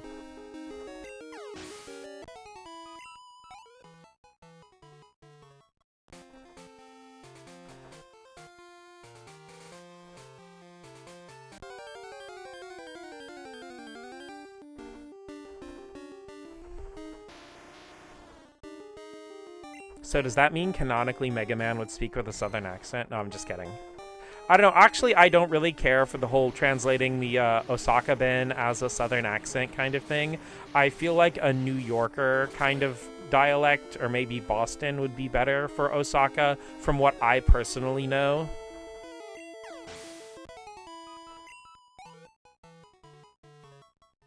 Like I said, I'm certainly not an authority and I don't live in Japan, but just like I said, from my knowledge that I have, Monster Hunter as well. Monsty Hunty! You summoned Rain back into the chat.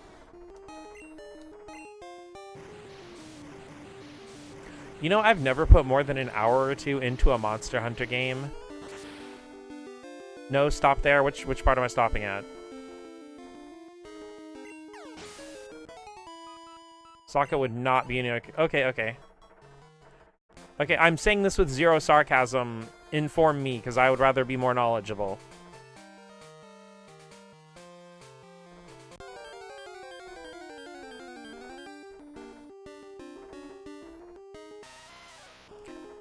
Texas is inaccurate, but not New York. Okay.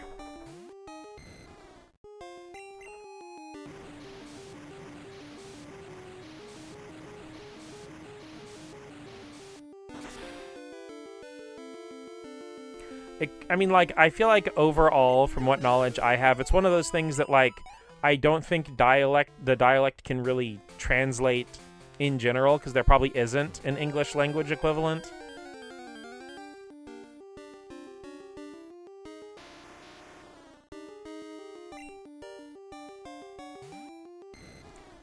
It's not California? Okay. I mean, as someone who accidentally speaks with a Valley Girl accent myself, that is probably the first thing I should have thought of.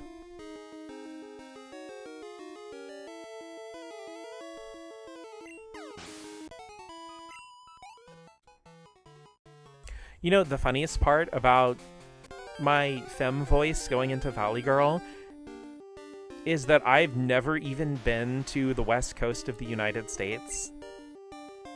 Valley Girl McKay would like to battle. Valley Girl McKay sent out Mawile. Didn't even realize New Yorkers had an accent until a friend of mine from outside New York pointed it out to me. I mean, I understand that because, like, I feel like in general, when something is the dialect you hear all the time, that's just the norm. That's the default. Because one of the most obnoxious things from a lot of English-speaking Americans is they'll say that they, quotation marks, don't have an accent. It's not like literally everyone has an accent. It's just, this is what the norm sounds like to you. Because, like, a lot of people say there's unaccented English when, you know, like, what they're talking about is a neutral American newscaster voice. But that's not really it, that's just Midwest dialect. I think New York accents didn't exist. I thought they were over-exaggerated. They can be, but it varies from person to person, really.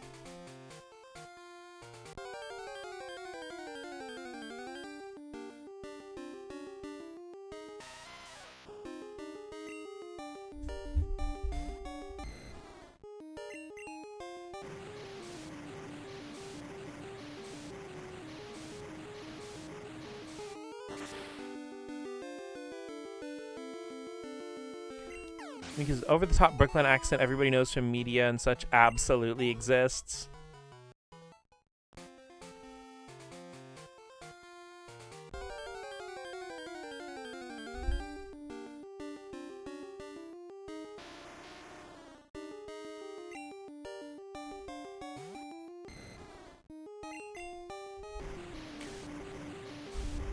No, that's one of the funniest thing because, like, I remember when I was super duper little,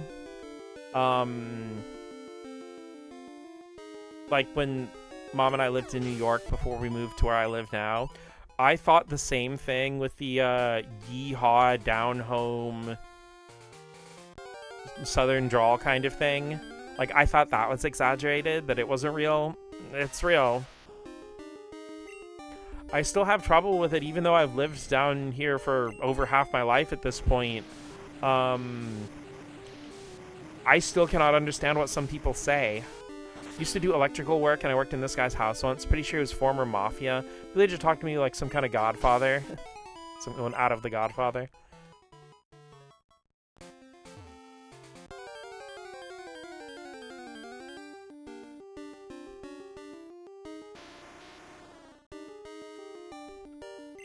It is interesting actually hearing an accent you associate with media in real life, because you really do feel like that Leonardo DiCaprio gif pointing at the screen. Tipped well too, cool guy. Nice.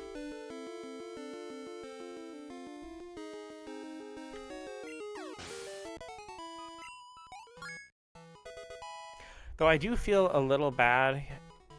What's the dude's name? Just guess. Would it be Giovanni?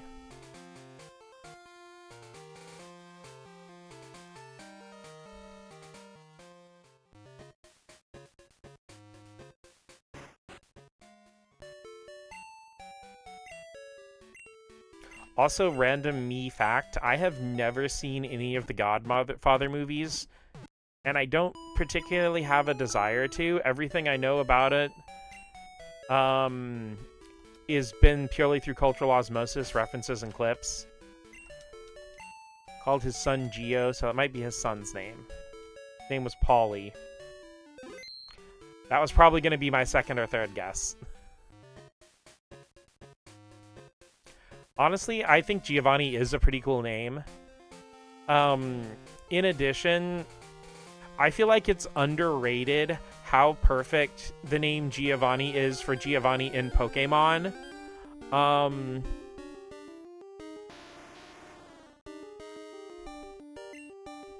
Because, you know, obviously, yeah, it's because he's the leader of Team Rocket, which is the closest thing the Pokemon world has to a traditional mafia. But, there's also the fact that, like, Geo, because he's, like, the ground-type gym leader. It's got layers, I appreciate it. It's a weird mixed bag here where everyone sounds like what most would call accentless English, or it's the most quintessential country accent. Parents are examples of both. It's kind of funny that Osaka-chan is the stereotyped talking style in places like Kyushu or Okinawa. I think that the butt of the joke, since Kansai is the image of talking quick and snappy. I've heard people talk about Kansai dialects before. Still wish my mom stuck with her New Yorker boyfriend. Imagine me with a cool New Yorker accent.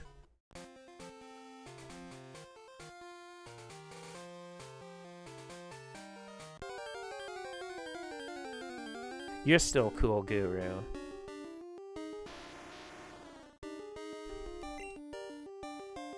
Besides, there's no real guarantee you'll pick up your parents' dialects or anything.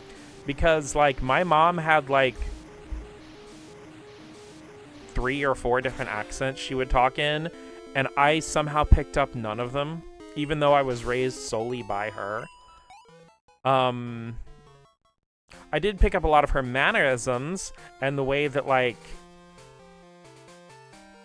I also picked up a lot of her joke delivery. But, like, the actual specific way that she spoke, I didn't really pick up at all. She actually told me that it was intentional because, like, according to her, she was born in Virginia. And I have met some people in her family, and they have, like, Southern to the point where I literally can't understand them. And then, you know, she has had people on the other side of her family that speak pretty neutral. A slight Southern twang. I don't really feel like you do. Well, at least not when I listen to your streams. But I don't know if you mean that in the Japanese way or English language way. Because aside from a few things here and there, I've only ever really heard you speak English. But I don't really think my ear for Japanese is good enough to tell when there's a dialect. My voice is that accentless English, but there are some word choices that are very country. Your accent comes out in a couple words. I mean, yeah, from when I've talked to you, Maddie, your voice is pretty neutral as far as, like, American accents go. Very much like the kind of regular Midwest broadcast voice.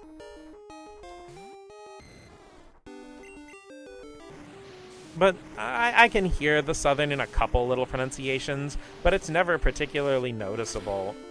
Like, if you pointed it out to me, I'm sure I'd be like, oh yeah.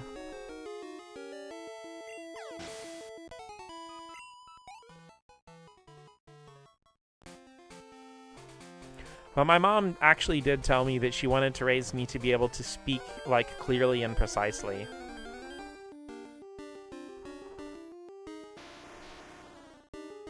Because my mom had this thing where she could, like, mimic a lot of voices, which, okay, I guess that is probably something else I also picked up on. But she could mimic a lot of voices, some of them even more precise than I can. And she would have this thing where, like, if she'd get in a conversation with somebody, she would subtly start mimicking their accent. Not, like, in a noticeable way, but, like, she would just start picking up on their enunciations. And it would always cause people to start relaxing and spill a million billion informations toward her. Which, like, was never her intention, per se. It's something she kind of did subconsciously. And she'd always be like, you know, I should really start charging people for therapy sessions. She would just have random strangers just tell her everything about their life and their issues and stuff. And, like, you know, I was like, heaven forbid I ever meet anybody who has nuclear launch codes.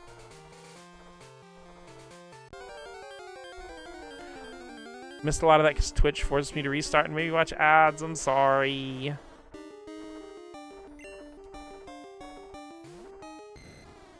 But But no, I was just talking about how, like... Okay, so I guess Twitch is just being mean. Oh, man, I hope it didn't freaking split my video up into multiple VODs. Don't do this to me, Twitch. I'm too cute. Ad paused for you? Huh.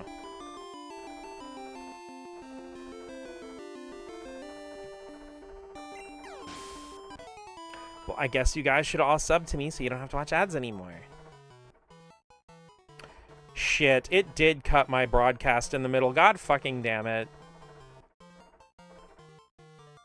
Yeah, because when I brought up my Twitch page on my phone. And it has a VOD for the first half of this stream. Like, literally right now.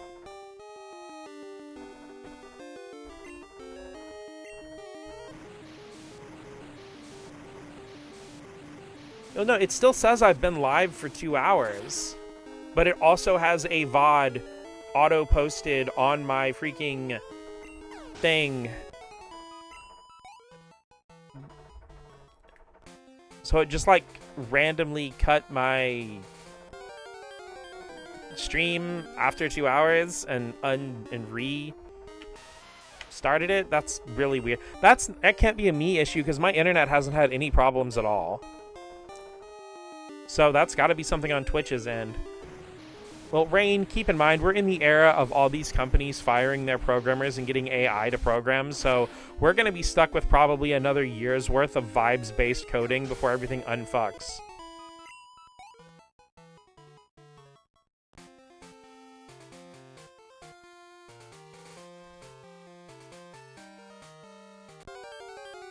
It's freezing for you? Oh, God damn it. Yeah, I'm going to bring up my own stream on my phone real quick.